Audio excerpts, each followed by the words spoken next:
Hi guys! This is your Dabawanyang Banatera. Welcome to my channel! For today's video guys, magbigay po tayo ng komento. Noong nakaraang June 30, biglaang nagrarally ang ating mga kapatid na Iglesia ni Cristo. Ika nga, nagdulot talaga ito ng tensyon, lalong-lalo na sa Malacanang. Nabigla sila sa emergency rally ng INC. Kaya nga, that day, kinansila ni Pangulong Marcos ang pagpunta niya sa Canada. At syempre nagdulot din ito ng traffic sa EDSA, kaya nga panay reklamo ang mga pinklawan o yung ayaw sa mga Duterte o yung mga loyalistang kabangag. Bago ko umpisa ng aking komento, pakinggan nyo muna ang salita o ika nga ang pahayag ng dating Senate President to other than Alan Peter Cayetano. Pero itong after Jinggoy, sinasabi na kay Bongo, palabas na yung ICC warrant. Tapos, plunder for campaign contribution na hindi naman to, na hindi nakinabang in the sense that hindi naman yumaman si Senator Marcoleta doon. So when I saw that spontaneously lumabas ang mga tao, I felt I owe it to them na the fight is not just in the Senate, it's in the hearts and minds. So pwedeng sa Facebook yan, pwedeng sa Instagram yan, pwedeng na sa ini-interview nyo, pwedeng na sa schools. And despite all of this, yung day-to-day problems, drugs, violence sa ating mga kabataan, tuloy-tuloy yun. So, for people to sacrifice their time, umabsent, magutom, to be here, siguro maliit na bagay na dumating tayo makita. Siguro naman yung konting oras na samahan ko ang mga naninindigan dito, is a little inconvenience, but it can be. So, pasensya na po yung mga natatraffic, but protests are meant to inconvenience para magising tayo sa nangyayari. Have you spoken to Senator Marcoleta? Pupunta Not yet. I haven't. Pero hanggang kailan daw po magtatagal itong Lahat kami no idea.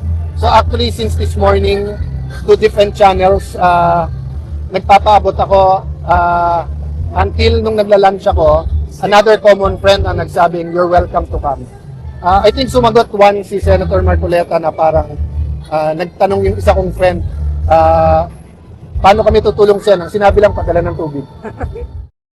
Ayan guys, yan po ang pahayag ng dating Senate President o other than Senator Cayetano. Tama naman siya, no? Ika nga, protests are meant to be inconvenience para po magising tayo sa nangyayari.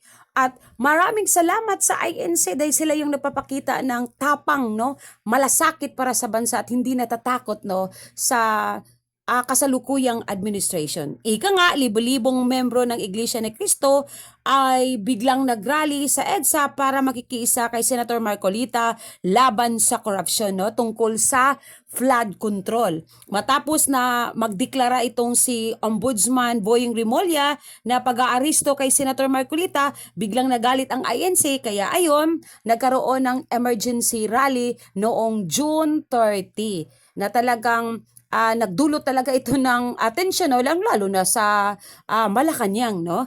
At kitang-kita natin na sinuportaan din, no, ang INC ng mga kababayan natin o mga taong bayan, no? Ika nga private sector, mga professional, mayaman man o mahirap, talagang nakikisuporta sa araw na yon. At maraming salamat, no, sa tapang na kanilang pinakita. Hindi man nagwagi, ika nga, napatalsik, no?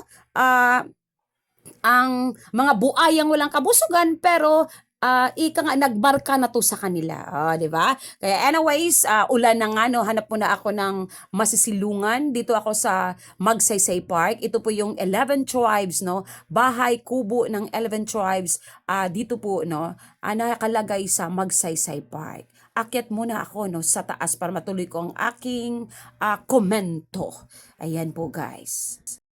Uy, nahabutan ako ng ulan, kaya dito ako nakatambay muna, no, isa sa bahay ng 11 tribes, no. So ayan, dito muna ako uupo while hihinto ang ulan. Kita nyo guys, ang ganda, no. Ang ganda ng bahay ng 11 tribes. So tuloy natin, no. Actually, maraming nag-react, no, sa rallying ginawa ng ating kapatid, no, na Iglesia ni Cristo. Sabi ng iba, yung mga anti-Duterte, bakit napatalsik nyo ba ang Pangulo? Oo, maaaring hindi natin napatalsik sa ngayon. Pero nagmarka yun. Natakot nga yung mga buhaya eh. Actually nga yung Malacanang kahapon, nag-anunsyo ng lockdown, ika nga, talagang kinakandado dahil natakot after sa rallying ginanap ng Iglesia ni Cristo. Natakot na baka mangyayari na naman yung nangyari noon noong 1986 na talagang nakapasok sa Malacanang, na kinuyog ng taong bayan ang Malacanang at pinalaya sila at napatalsik, no, ang rehimeng Marcos, ang ama ni PBBM na Pangulo that time. O, di ba? Kaya, ika nga, umpisa pa lang ito, no? Umpisa pa lang ito na ipakita natin na sawa na tayo, no? Sawa na tayo sa ika nga pagbulag-bulagan, sawa na tayo sa sobrang pananakot at ika nga pagwalwal o ika nga pangungulimbat, no, sa kaba ng bayan. Ayan, at in a perfect time, no, natakot din sila na baka ito na ang maging hudyat, no, na ang mga ibang lehiyon ay makiisa na rin sa Iglesia ni Cristo, na susuportahan na ang kanilang hadikaing ipahayag, no, ang galit sa administration. Ayan guys, mukhang wala nang ulan. So tuloy-tuloy tayo, no. 1986 yan ang ating pag-uusapan pala, no. Isa din yan sa ating bigyan din natin ng komento. So 1986, naganap ang makasaysayang EDSA Power Revolution. Ika nga, nagkaisa ang taong bayan. Magkaiba man ito ng relihiyon, ika nga civil society group, ibang grupo, Makabayan Black, even the communist group, no, mga sumuporta sa Aquino, at nagkaisa ito at pumunta sa EDSA at naganap nga ang makasaysayan, napatalsik ang rehimeng Marcos, no, kinuyog ang Malacanang. Pero bago yan naganap, ilang taon din sila, no? Ilang taon ding nagrarally simula noong 1983 hanggang dumating ang punto na ika nga namatay o pinatay, no, ang dating senador, no, na si Ninoy Aquino. At actually nagkaroon pa nga ng snap election noong 1986. Ika nga si Corazon C. Aquino ang may bahay ng dating senador na pinatay, no, dahil nga sa pakikipaglaban para mapatalsik ang administrasyon ni Marcos Sr.